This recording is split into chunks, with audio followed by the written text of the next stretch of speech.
I'm desperate to stop yelling at my kids. I don't even know how it got this bad, but I feel like I yell all day long and it's really the only thing that works. I wake up every morning promising myself that I won't yell because I know it's causing my kids to scream when they want something, but I don't know what else to do. This is really harder than I thought it was going to be. How can I stop the cycle of yelling? Alex. Oh, Alex, you know what? The first thing I want to say is congratulations on even knowing that this is a challenge for you and even recognizing it and wanting to change, because I think that so many people don't even realize the impact that their own reactions are having on their kids' behavior. So you should be proud of yourself for even taking that first step.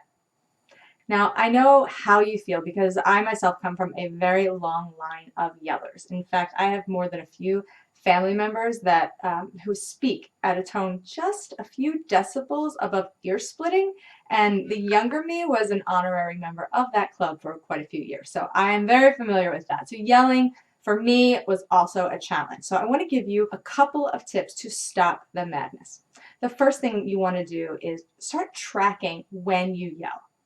Each time you find yourself triggered in the moment where you want to go ahead and scream, notice it and then go ahead and jot down. Keep a notebook close by and write down the most important details about the event that you can remember. And if you don't have time to investigate in that moment, then that's okay. Just write down as much as you need to remember and recall the significance of the event so that you can do some root cause investigation later.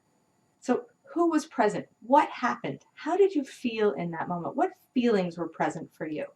And how did the experience affect you? What did you need? Was it to be heard, to be understood, to be respected, to feel acknowledged?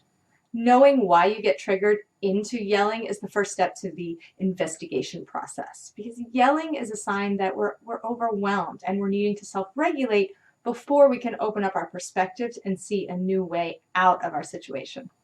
Often we avoid looking at our own motivations because when we lead with the left brain rule-centered focus, we want to control, and that usually means directing the external instead of investigating the internal. So to get to the root cause, take that tracking sheet and start to notice what sets you off and when. Is there a pattern to your triggers? Is it a certain time of the day? Is it the pressure maybe to get the day going or the exhaustion at the end of the day that triggers you?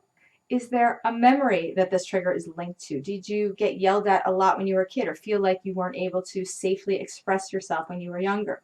So when your kids don't listen, you might be triggered into an emotional memory. Or maybe your body is craving the gas that it needs to go. Blood sugar or nutritional imbalances can easily affect your tolerance to stress and your ability to cope. I had a client track her child's triggers, and she returned to class the next week to say that they now meet conflict with a hard-boiled egg.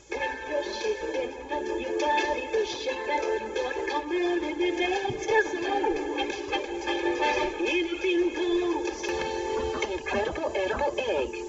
She never would have known, had she not investigated her child's behaviors a little more deeply, that those negative behaviors were actually linked to a protein deficiency. Now, once you have awareness of your yelling and your habits and your patterns, the next step is to give yourself the time to fall down and the space to breathe. It's not easy. You're gonna yell, you're gonna be overwhelmed, and sometimes you may overextend yourself and to your breaking point. So be kind to yourself when you fall off that yelling wagon. You won't do any better if you punish yourself for messing up. And at the same time, take some personal responsibility. When you feel yourself getting triggered, that is the time to stop and breathe. Just breathe. Don't talk. As long as no one is in danger or getting hurt, I want you to just be a yogi master. Shut your eyes. Breathing in the breath of life. Breathe out peace. If you breathe through your first reaction to conflict, you'll be less likely to lose control of your impulses, which might lead you to want to scream and yell. You know, it's likely that your kids or even other people are going to give you lots and lots of daily opportunities to practice yelling or being offended. But if you're willing to take some time to be conscious of your actions, you're going to be able to create a new pattern and head it in that direction that you really want. So my final step is to know where you want to go. What exactly do you want? If you're not going to yell anymore, have a plan. When you feel like yelling, don't just try and talk yourself out of it or look away or run away. engage your senses. Breathe through and use some sensory tools until your thinking brain comes back online, and then decide what you want next. How do you want to feel? And take some action steps to move towards that feeling, meeting your own needs on your own terms instead of demanding that others change so that you can feel better. Yelling comes from powerfully intense feelings, perhaps connected to a need to be recognized, to be valued, to be heard, to be considered. So to feel in control of those powerful emotions, it requires that you take an honest look at why you yell and how you would actually like to express yourself and what you really want to experience, regardless of how you want other people to act on your behalf.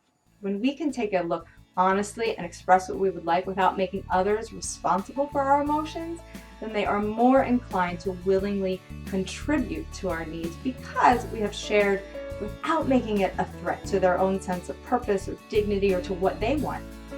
So Alex, that was my teachable moment for you. I hope that you feel encouraged to investigate a little deeper the root cause of your own yelling and take control of the situation without feeling like you're losing control. And I would love to know how it goes, so please keep me posted on your progress. Send me an email or leave a comment below at teachthroughlove.com, which is where you should go right now if you want more tips and tools like this to help you create a healthy, influential relationship with your children.